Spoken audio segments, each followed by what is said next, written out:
시청자 여러분 안녕하세요. 윤소희 전문가입니다. 자, 이번 주에 전반적으로 시장이 너무 안 좋아서 마음이 불편하셨던 분들 많으실 것 같습니다. 코스피가 하루에 5% 넘게 빠지고 또 바이오나 반도체 가릴 거 없이 전부 같이 흔들렸었던 그런 한 주였죠. 하지만 이번 주에 리가켄바이오의 하락을 놓고 봤을 때는 기업 이슈로 보시면 안 됩니다. 이번 주는 회사 문제가 있어서라기보다는 완전히 매크로나 환경 이슈 때문이었죠.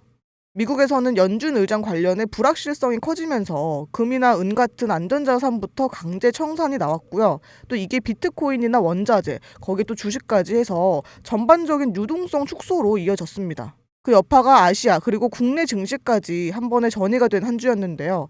그런데 이번 주 기준으로 봤을 때 리가켄바이오의 구조는 변한 게 없습니다. 존슨앤존슨의 자회사인 얀센에는 이미 기술 이전이 완료가 되어 있고 선급금 1억 달러도 이미 수령을 한 상태입니다.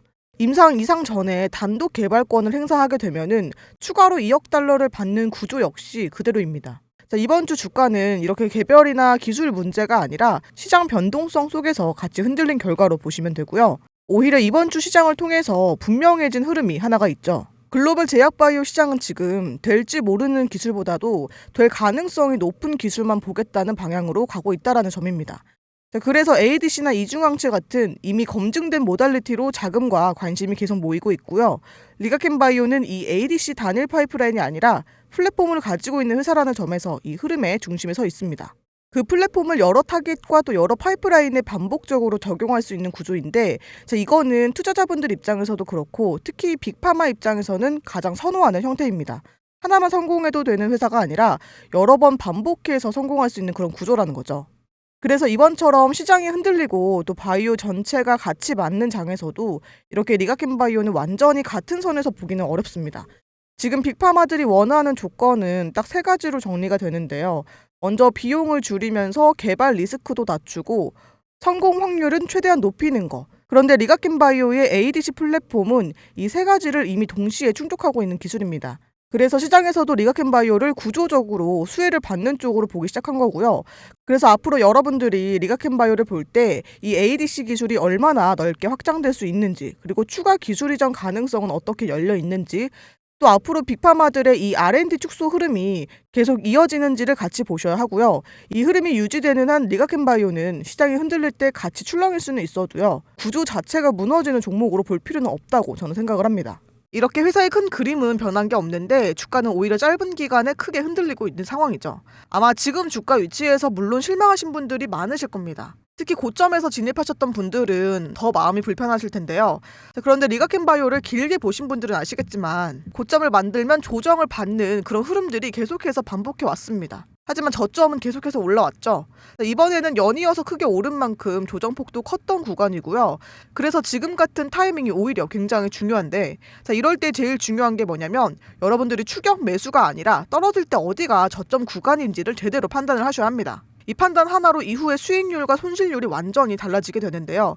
그래서 제가 계속해서 지금 이 구간이 중요하다고 말씀드리면서 저점 타이밍도 짚어드리고 있는데 지난 21일에도 알테오젠 이슈로 빠졌을 때 제가 바로 다음 날에 22일 날 14만 3천원에서 14만 5천원 부근에 잡아드렸었죠. 보시면 1월 22일에 14만 3천원에서 14만 5천원대 말씀을 드렸습니다. 그 뒤로도 홀딩하라고 제가 안내를 한번 해드렸었는데 리가켄바이오는 지금 회사가 망가져서 빠진 종목이 아니라요. 시장이 흔들릴 때 같이 좀 눌린 종목이고 이럴수록 회사 본질을 보고 판단을 해야 하는 자리입니다. 결국 지금 리가켄바이오를 어떻게 보느냐에 따라서 이 조정이 기회가 될지 갈리게 되는 건데요. 지금은 좀 빠졌다고 해서 여러분들이 실망하실 게 아닙니다.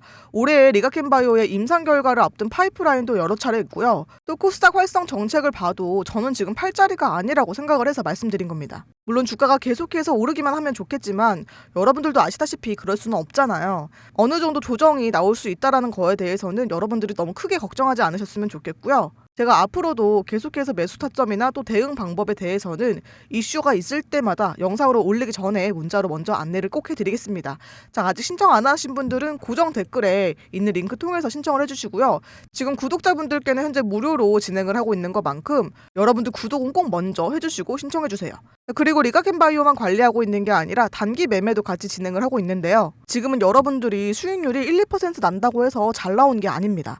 그만큼 유동성이 끌어올려주는 장이기 때문에 때문에요. 한 종목만 들고 갈 게 아니라 이렇게 다른 종목들도 같이 보셔야 하는데, 제가 먼저 지난번에 에코프로를 20일 날에 추천을 드렸었죠. 20일 날이 바로 이날인데요. 보시면 1월 20일에 제가 에코프로를 95,000원 부근에서 매수하라고 말씀을 드렸었죠. 그리고 28일 날 166,500원 부근에서 매도를 하면서 약 75%의 수익을 챙겼습니다. 28일이 바로 이때인데요. 제가 매도 사인 드리면서 같이 말씀을 드렸었지만 아직 기대 수익률이 더 높은 종목들이 많이 남아있다라고 말씀드렸듯이 그 이후에 올라간 부분에 대해서는 여러분들이 아쉬워하지 않으셨으면 좋겠습니다. 그리고 이번 주에는 추천주로 루미를 말씀드렸었죠. 이길 시초가에 진입하시라고 안내를 해드렸었는데요. 2월 2일 이날에 15,000원대에 진입을 하라고 말씀을 드렸습니다.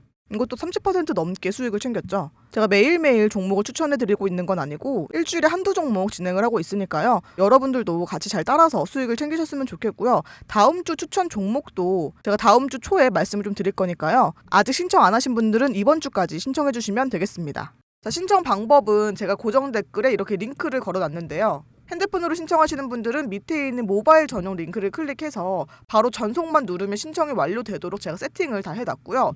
PC로 신청하시는 분들은 위에 있는 링크를 통해서 간단하게 구독자 인증 여부 좀 체크를 해주시고 연락처에 오타가 없는지 확인을 하신 다음에 제출하기 누르면 완료가 됩니다. 다시 한번 말씀드리지만 저희 채널의 구독자분들께 현재 무료로 드리고 있는 만큼 여러분들 구독은 먼저 꼭 눌러주시고 신청을 해주시고요. 제가 매달 한 달 단위로 초기화를 하고 있기 때문에요. 1월에 신청하셨던 분들이나 새로 신청하시는 분들은 2월에 재신청하셔야 된다는 점 다시 한번 말씀 좀 드릴게요. 자, 그럼 저는 다음 영상에서 다시 인사드릴게요. 오늘도 수고하셨습니다.